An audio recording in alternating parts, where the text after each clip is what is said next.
छोटे से थे स्वामी विवेकानंद जी, आयु रही होगी 8-9 साल की। मां किचन में भोजन बना रही थी और कहा, नरेंद्र जरा चाकू तो उठा लाओ।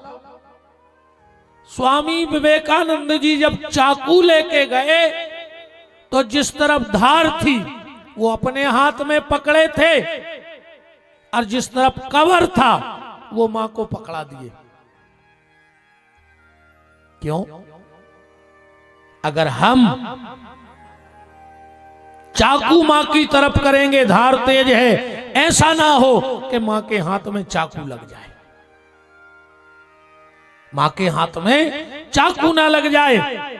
मां भी जब देखा कि 9 साल का मेरा नरेंद्र और इतने उच्च विचार हैं, तो सिर पे हाथ रख के कहा, बेटा जब इस उम्र में तेरे ये विचार हैं तो तू बड़ा विचारज्ञ और एक महापुरुष बनेगा।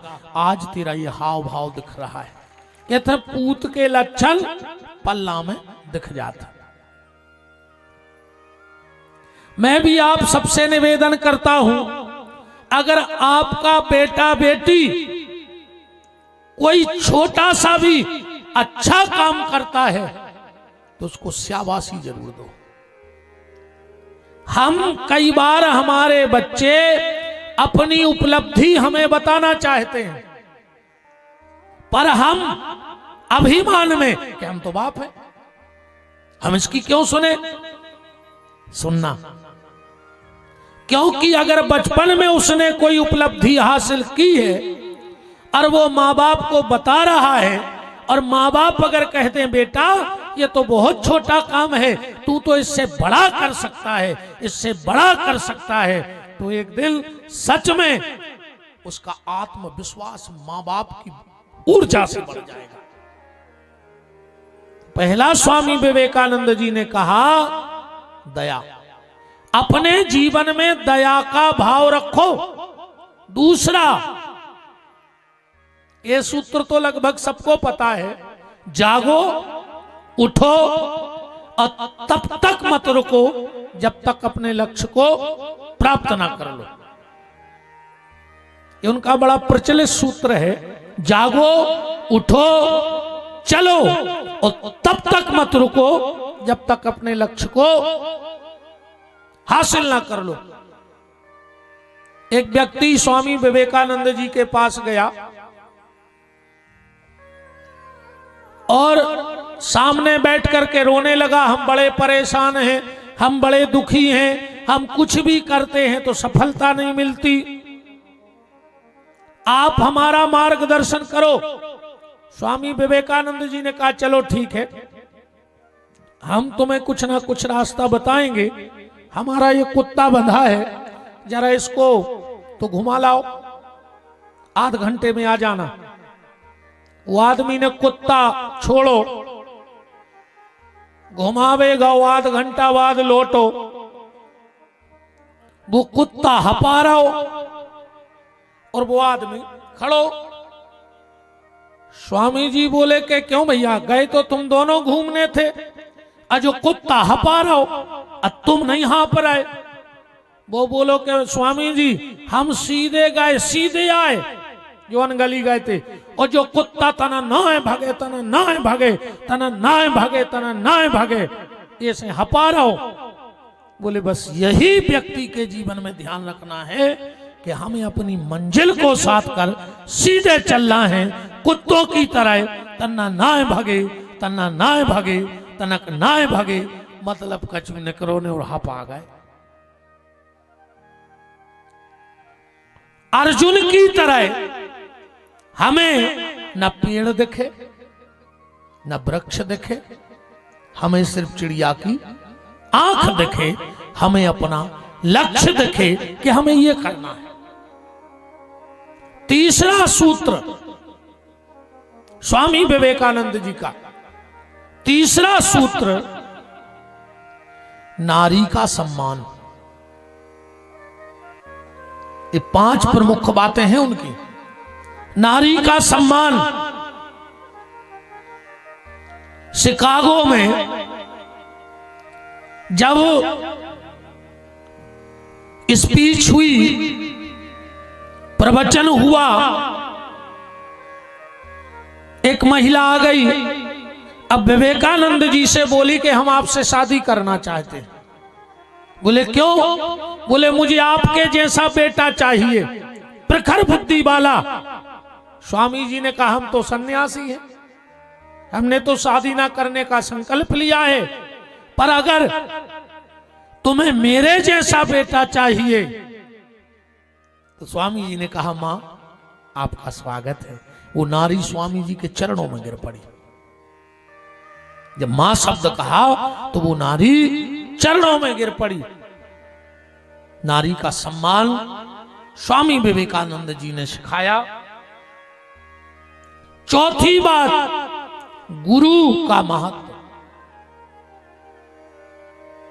हम जिसका सहारा लेके बढ़ते हैं और अगर थोड़ा सा बढ़ जाएं तो उसको भूल जाते हैं।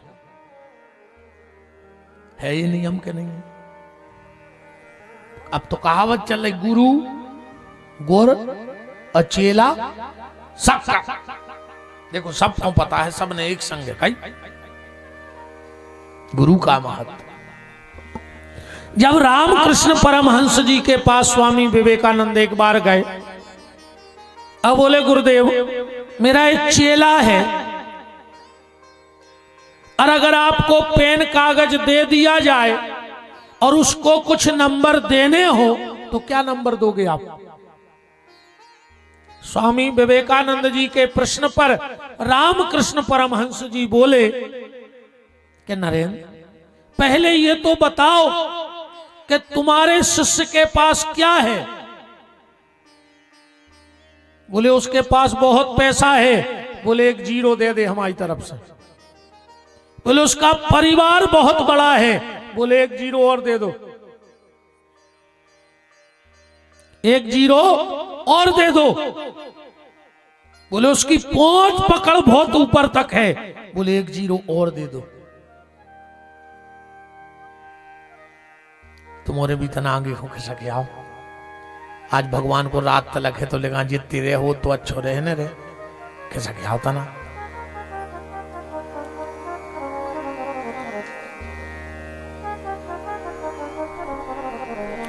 श्री सीताराम जी दे दो।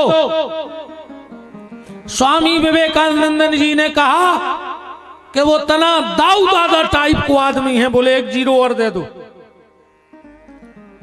अब स्वामी विवेकानंद जी उपलब्धि पे उपलब्धि गिना रहे और रामकृष्ण परमहंस जी जीरो पे जीरो बढ़ा रहे। कहना जी उठा ली शास्त्री जी, ये कर दी वो लग जाए साउंड की आवाज दब गई, जो पूरा सामान उठा ली पैसा सब।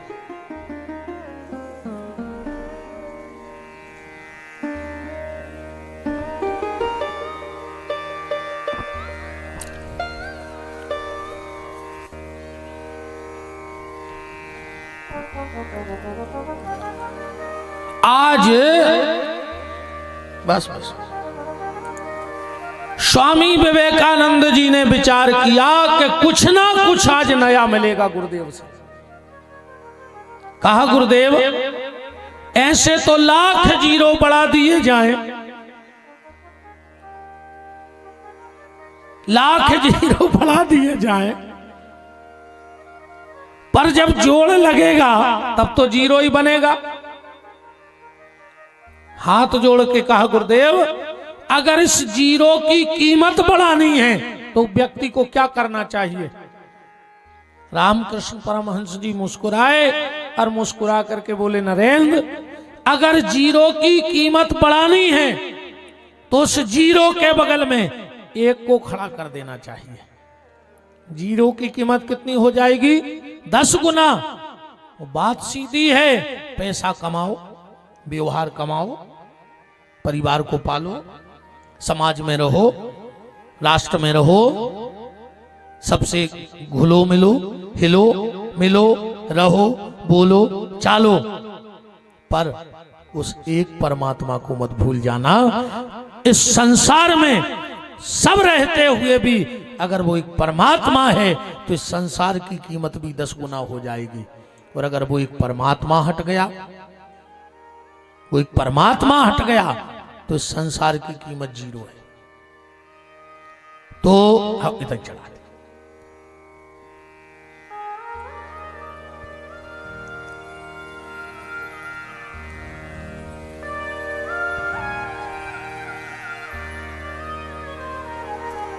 हम आज तुम एक ईमानदारी बात बताएं, बिल्कुल दिल की को नाराज न हुई हो, हमें शुरू से माला फेरवे की शौक नहीं रही, शुरू से। अच्छा, जो भी अंदाज करियो तुम, जोन चीज को भाग हो बा पहले ही दोहरा। अगली बार से सब जने बैठे हो, आज तुम्हें अगर ऐसा लगे कि हम विपिन बिहारी को माला पेरा दें, माला नहीं पेराइए, हम एक 5 को नोट दे दियो। हाँ, हम एक 5 को हमारे हाथ पे धर दियो, और जितने जनों में पता है वे ऐसा करत है।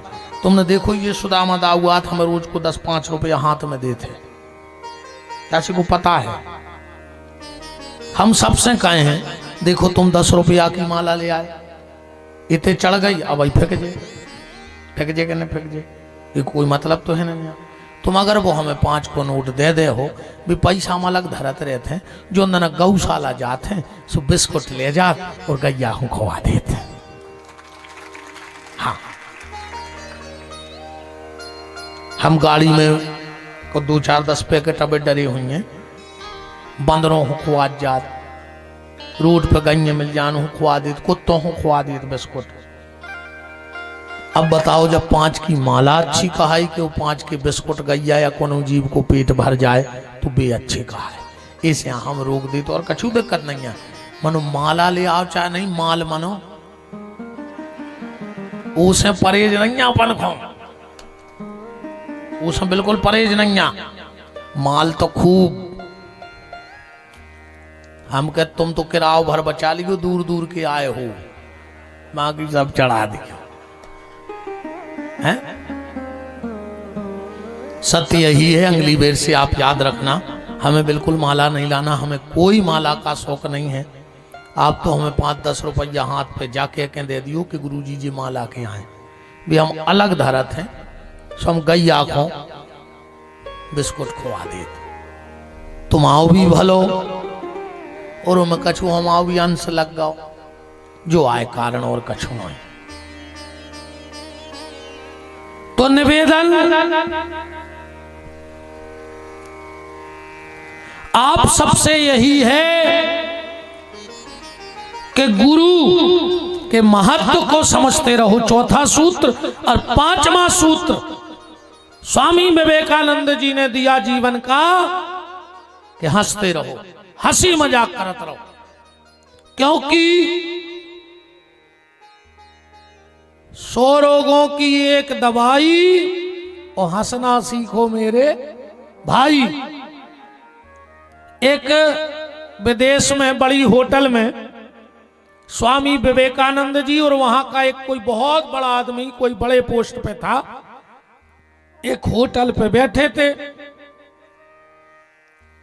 अब उन्हें तंच कसो स्वामी विवेकानंद जी पे कि ये तो भारतीय है, तो वे बोले कि सुअर और पक्षी एक साथ बैठ के खाना नहीं खा सकते। और स्वामी विवेकानंद जी से कह रहा सुअर, और खुद बन रहा पक्षी। सब स्वामी विवेकानंद जी की तरफ देखने लगे, पर वो भारत का बेटा था, भारत की मिट्टी का लाल था। जैसे ही उसने कहा कि सुअर और पक्षी एक साथ बैठकर खाना नहीं खा सकते, स्वामी विवेकानंद बोले तो हम उड़ जाएं। माने तुम सुअर खाए, हम पक्षी खाए, सो मुड़ के चले। पूरी होटल के लोग ठहाका मार के हंसने लगे। निवेदन ये है कि हंसो। हर व्यक्ति के भीतर एक बच्चा होता है, छोटा सा, और हम जैसे ही जैसे बड़े होते हैं और छोटे से बच्चे को मार डालते हैं वजनदारी में। फिर हंसते नहीं, मुस्कुराते नहीं। हंसते रहो, मुस्कुराते रहो। जीवन का प्यारे कोई भरोसा नहीं है कब अंत हो जाए। कल आप श्री राम कथा के माध्यम से भगवान के पूरे विवाह और किशोरी जी की विदाई की चर्चा सुन रहे थे। भगवान लौट के आए और यहां कैकेयी ने वनवास की चर्चा तो तुम्हें ऐसी समझ ले, अब विस्तार तो हम तुम्हें कौन कथा को ज्यादा नहीं दे पे हैं, तुम तो अब बे चीजें पकड़ चलो जो तुम्हारे काम में आज चले कथा की। ठीक, अयोध्या से 3 चीजें निकल गई, राम, लक्ष्मण और जानकी। राम जी हैं धर्म, ध्यान से सुनियो।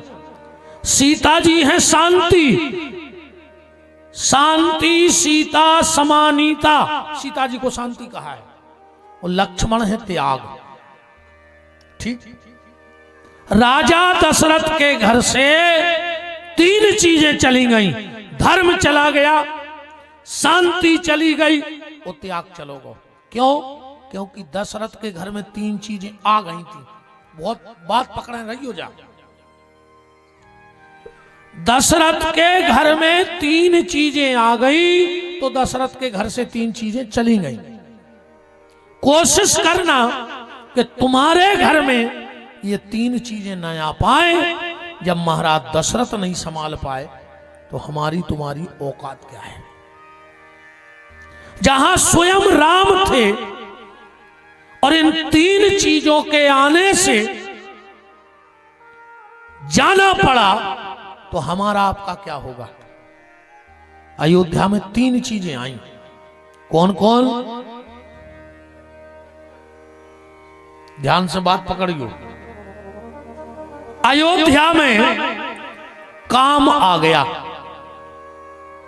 और जहां काम होता है फिर वहां राम नहीं होता। इसलिए राम जी ने अयोध्या को त्याग दिया, क्योंकि वहां काम आ गया था। कैसे काम आ गया अब तुम उन्हें बताइयो। महाराज दशरथ के 4थेपन में संतान भाई, ठीक, वो 4थोपन 75 के बाद, अपनी साधारण गिनती लगाइए पर 75 साल की उम्र में भाई संतान। 15 साल में राम जी को भाव ब्याह, तो 75 और 15 90। और 10 साल शादी के बाद राम जी रुके अयोध्या और फिर गए वन को, सो गए लगभग 100 के दशरथ, अगर 100 साल की उम्र जोड़ ले। अब 100 साल की उम्र में दशरथ जी के शब्द सुनो, क्या कैसे का कह रहा है गजगामनी, हे पिकबदनी, अगर किसी ने उंगली दिखाई है तो उंगली कटवा दे, आंख दिखाई है तो आंख निकलवा दे, गर्दन ऊंची की है तो गर्दन कटवा दे। बताओ 100 साल के बब्बा को जी बातें करो चज्जी, बोलो आप विचार करो। जिस उम्र में माला लेके सिर्फ राम का बनना था, उस उम्र में काम के बन गए। भगवान राम ने विचार किया कि अभी तक पिताजी के हृदय में राम थे, पर आज राम की जगह काम बैठ गया है, इसलिए अब इस घर में मेरी कोई जरूरत नहीं है, इसलिए मैं अयोध्या छोड़ के जा रहा हूं। शांति क्यों चली गई? सीता क्यों गई? क्योंकि कैकेयी के मन में क्रोध आ गया। वो जिसके जीवन में क्रोध रहता है उसके जीवन में शांति नहीं रह सकती। आज तक एक व्यक्ति बताना जिसने कहा हो कि हमें जब गुस्सा आता है हम बहुत शांत रहते हैं। आदमी कहते महाराज जी गुस्सा आई और हमें तो ऐसा लगा मर जाए, हमारी तो शांति खत्म हो जाए। क्योंकि जहां क्रोध होगा वहां शांति नहीं होगी। इसलिए कोशिश करिएगा कि क्रोध नहीं करना, तो तुम्हारे घर से सीता रूपी शांति कभी नहीं निकलेगी। और लक्ष्मण है त्याग, लक्ष्मण है त्याग। मंथरा के मन में लोभ आ गया, और जिसके जीवन में लोभ आ जाता है उसके जीवन में त्याग नहीं बचता है। अच्छा एक बात है यार, मंथरा को पता नहीं पर वो फिर कहां गई? तुम्हारे इतने जने तो बैठे, रामायण तो सवाई पढ़ा। ये चौपाई के बाद हुमंग लात तक कुबर मारा। शत्रुघ्न ने उचट के कुबड़ी में लात मारी। फिर जो को नाउ न कहूंगा कि मार गई, कि भाग गई, कि उताई बनी रही, वो नाउ न रे। एक बार एक सम्मेलन में कौन ने पर्ची दे दी, वो पे लिख दो विपिन बिहारी जी से प्रश्न है कि मंथरा का क्या हुआ। हम उन्हें 4-5 वक्ता थे, मैंने कि हम विदे यार, उन्हें हम स्पष्ट ही नाम लिख दो आखिरी दिन कि पूज्य विपिन बिहारी जी से हमारा प्रश्न है, वो बताएं कि मंथरा का क्या हुआ। हमने हम का बताएं जब रामायण में नाम नहीं है। मानो हमने कि हम बता तो दें, भली तो तुलसीदास जी ने कुछ नहीं लिखो पीछे, मनो हमें पता है कि फिर कहां गई। हमने बता भी दई, कहो तो तुम्हारे बता दें, बता ही दें। शत्रुघ्न ने लात मारी और मंथरा अयोध्या से भगी और गौर झामर में आकर रहने लगी। हाँ, पूरे गौर झामर क्षेत्र के हर गांव में मंथरा रह रही। अब तुम उन्हें ढूंढने हैं, कहो तो हम पताल पे स्पष्ट ही खोल दें, स्पष्ट खोल के बता दें। हाँ वो